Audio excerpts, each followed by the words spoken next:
ফেসবুকেও বিভিন্ন রকম প্রচারণা আসছে, তারপরেও কেন এই মত দেখানো গেল না? এবং গতকাল আমরা দেখলাম হাটহাজারিতেও একটা ঘটনা ঘটলো এই ধরনের সব বড় একটা সংঘর্ষ তৈরি হলো, তাহলে কি মত ঠেকাতে আপনারা ব্যর্থ হচ্ছেন? না, আমরা ব্যর্থ হচ্ছি না।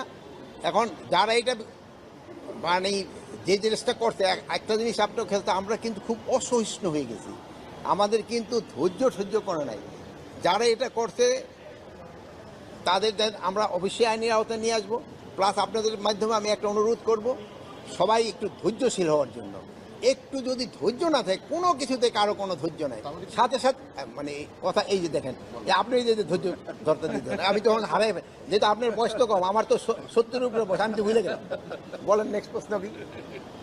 আইন শৃঙ্খলা বিষয়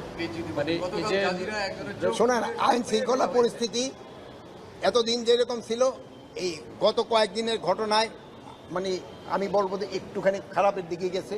এটাকে আমরা আবার পুরা আগের দিকে যেন নিয়ে আসতে পারি, এই ব্যবস্থা করা।